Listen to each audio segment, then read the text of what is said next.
Hey guys, what's up? It's April. This is part 2 of helping you get rid of migraines, helping you decrease migraines and migraine prevention. What not to's, basically what not to eat or what you should lessen in your diet or what you should completely take out of. Most of these are you should lessen at least, where you should try cooking it differently. Most of these products are because they're high in sodium content. Others are just because of the fact there's high fat content, and normally the fats can be triggers to people. But this isn't going to be a long video. It really is. It is a very short list. But most of the things on the list are,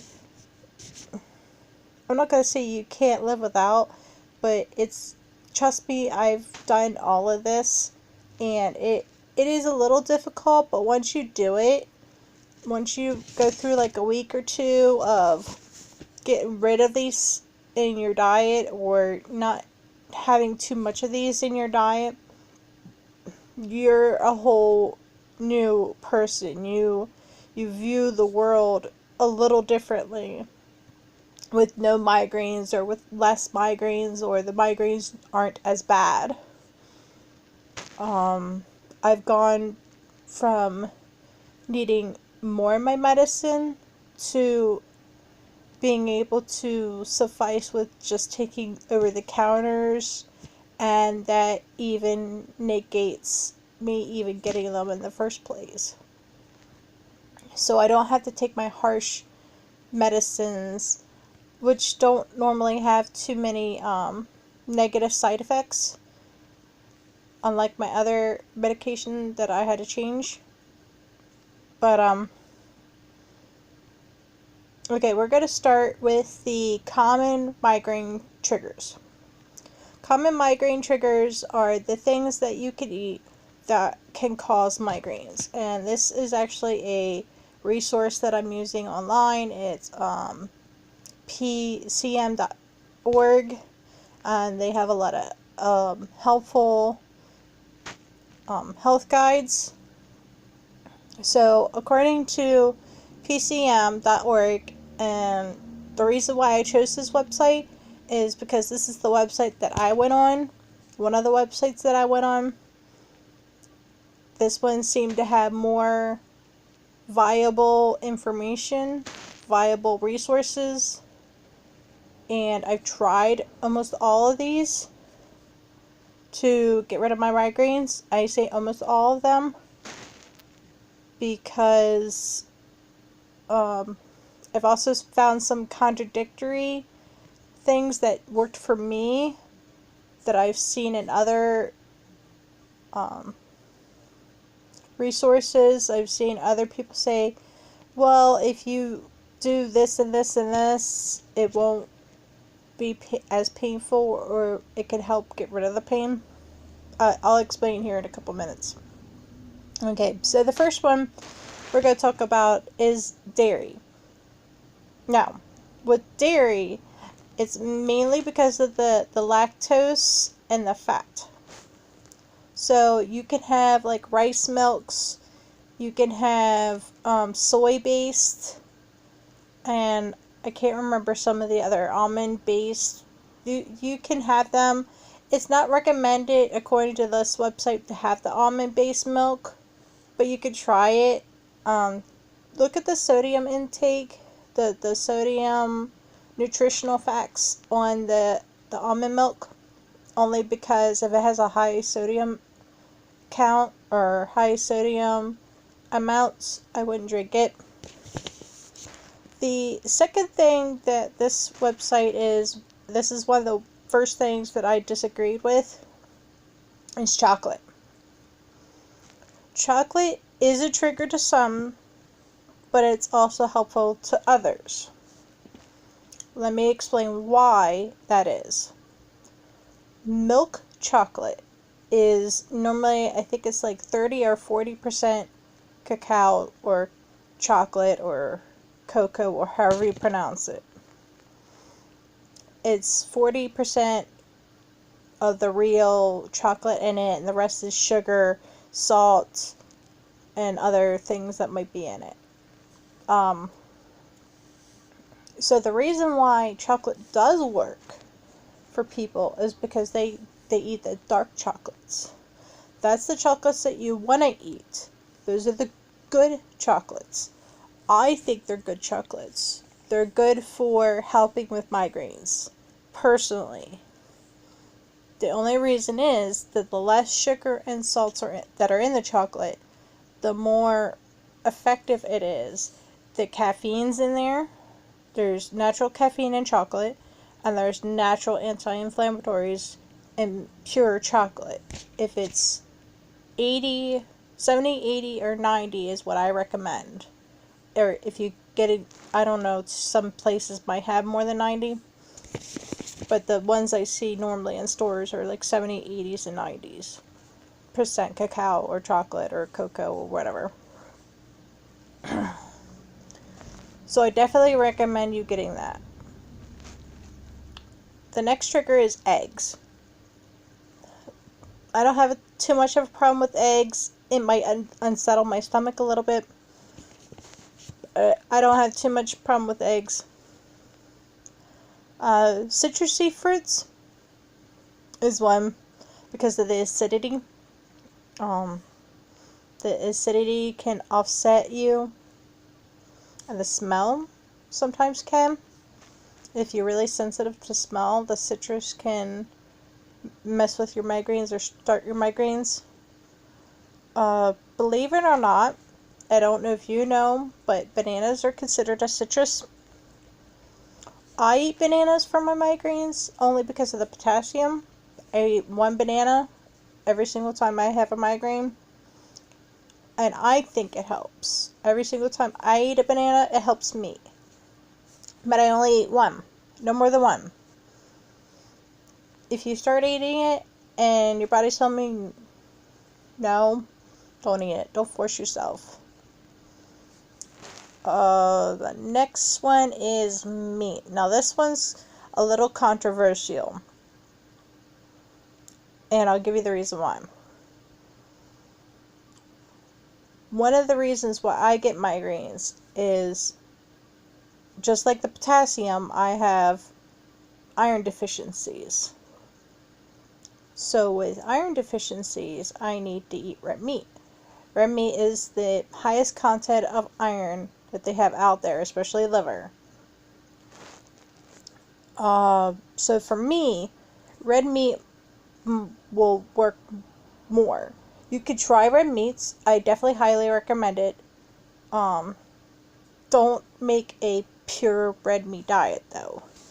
It's not good for your body. It's not good for you. If you're vegan or vegetarian, take supplements that, iron supplements, or eat more greens that have iron in it. The meats that you absolutely should try to get out of your diet just a little bit are ham. It's mostly ham products. Only because ham is one of the highest sodium intake that there is in the meat world. The second highest, depending upon how it's made, can be deer. When deer is soaked or smoked, it's salty, but it's good. I just mean it's yummy.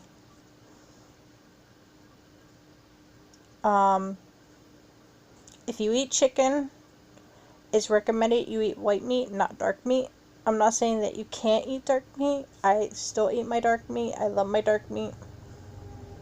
But they say it's better if you eat white meat on chicken or turkey or goose or duck or whatever. But anyway, back to the foods you should not eat. Wheats. And by wheats I mean like breads, pastas, stuff like that. None 99% of the time, from what I was told, the reason why wheat is a trigger is because of gluten. Gluten is basically like the starches put together. It's like, excuse me. But yeah, 99% of the reasons why you can't eat like wheat spreads, pastas is because of gluten. So if you think you might be having migraines because of bread, because of those starches, definitely consider going gluten free.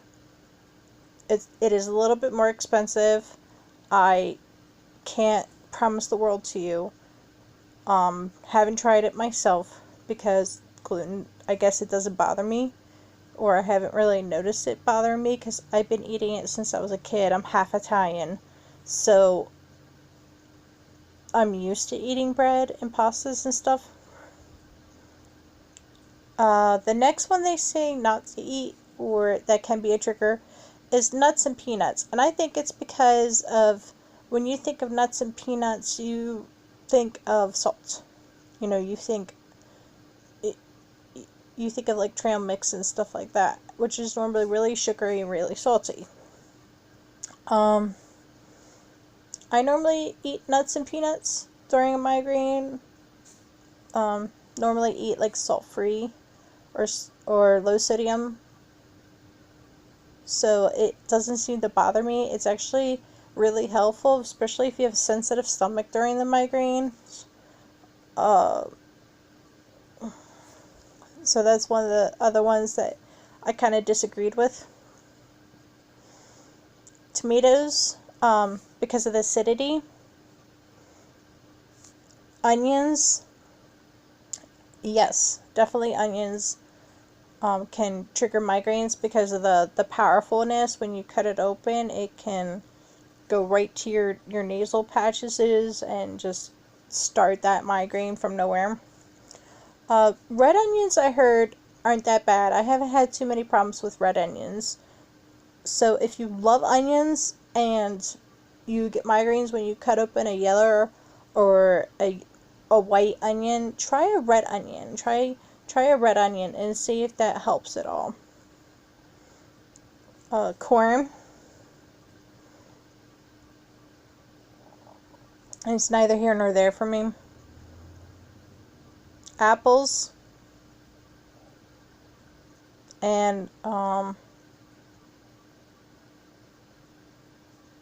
already touched on bananas, so another thing you want to consider is try and drink different drinks. If you drink a lot of sodas, try and lessen the amount of sodas. That doesn't mean switch to diet. I do not recommend switching to diet at all. Diet is probably the worst switch that you could do for migraines, because it's normally the artificial sugar that's in there, especially aspartame. Aspartame was one of my triggers and I didn't even know about it. But I can use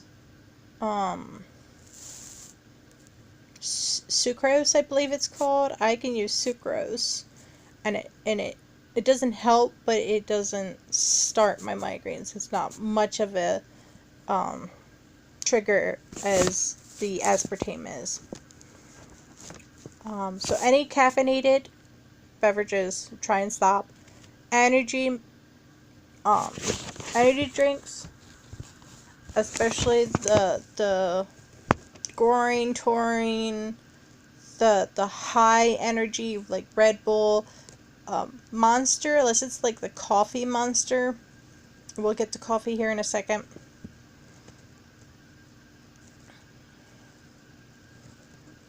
And there's one more and I forgot it, of course. Coffee. So coffee's a 50-50. Coffee helps and coffee can hurt at the same time. Coffee can help because of it can help with like the anti-inflammatory, and with the caffeine, it can help get rid of migraines, especially if you don't have Excedrin migraine or something that has that caffeine to get rid of the migraines. Coffee can help you. But at the same time, drinking too much coffee can give you a migraine because you'll start like getting jittery and you'll get anxious, and it's not a good idea to have more than like your limit. You know what your limit is. I know what my limit is. I'm not going to give you say, hey, you can't have more than 3 cups a day, or 3 cups in the morning, or whatever. You know your limit of coffee. I know my limit of coffee, or at least you should know your limit of coffee. So try not to go beyond your limit. When you start starting to feel the jitters, when you just start feeling it, don't drink anymore. If you drink coffee, it is highly recommended that you drink water as well. Try and drink as much water as you can, especially if you need the caffeine and you're getting close to your limit and you know you're going to need more caffeine throughout the day. Try and drink water. You can drink seltzer water as well. Seltzer water is really good for you. I believe tonic water, if I read correctly, can be good for you. Tonic water. Alcohol is one of the worst things that you could drink when you have migraines. I read that red wine is not good for you when you have migraines. I want to say I disagree about that, because if you think about it, grapes can be a natural anti-inflammatory, but I don't drink too much red wine. I normally drink like the rose wines or the white wines, like the fruity white wines. But I'm more of a liquor person myself, so I have more liquor in my house normally. Right now I have wine because I'm planning a wedding, so I'm trying to buy cheap wine to see if I can find a good wine to have at the wedding. Is there anything else I can... Oh, there is one thing that I want to tell you about, a trigger that I did not ever even consider having. Look up something called monosodium glutamate. If you don't know what it is, it's basically it's a single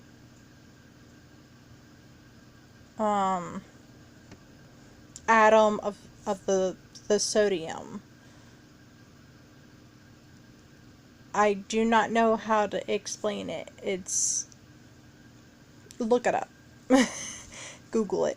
Monosodium glutamate. My mom has intolerances to monosodium glutamate. Monosodium glutamate. I have intolerances to glutamate. They're high triggers.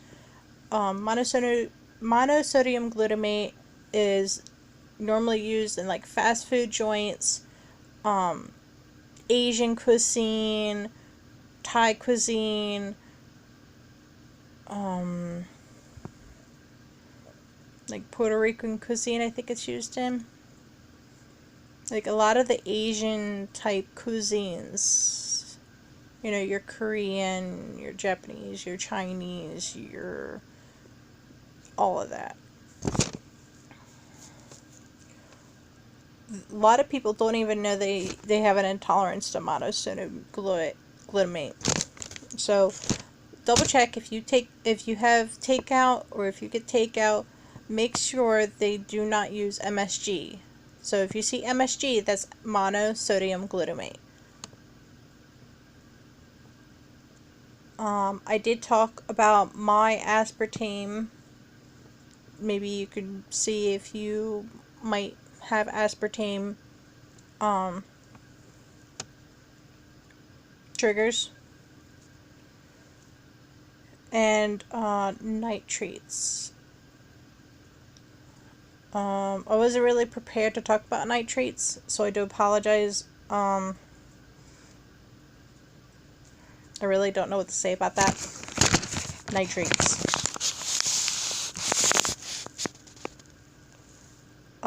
But that's about everything that I have researched and that I have tried. Hopefully I've given you some insight of what you should change about your diet, or what you should think about changing about your diet, or what you could try. It's basically trial and error. I've been doing it for 20 years. You try something, if it triggers a headache or a migraine, you know that you should lessen the amount you eat, or you should stop it, depending upon how much it triggers you and how quickly it triggers you. Because if you have a slice of bologna, let's just say, bologna is pork, I believe. Most bolognas are pork. There is like beef bologna.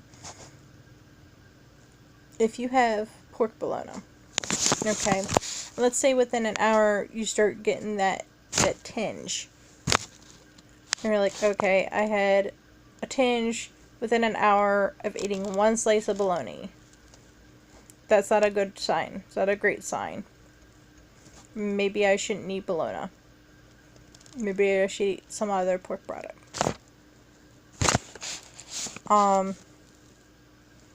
But yeah, give me some ideas what you think. What some are your triggers? Did I not mention a trigger that is weird? Or did I mention a trigger and you went like, oh my god, I didn't even, like, give me your feedback. I'd really appreciate it. Since I'm new to YouTube, I'd really like you to subscribe, or like, or comment. Preferred subscribe. So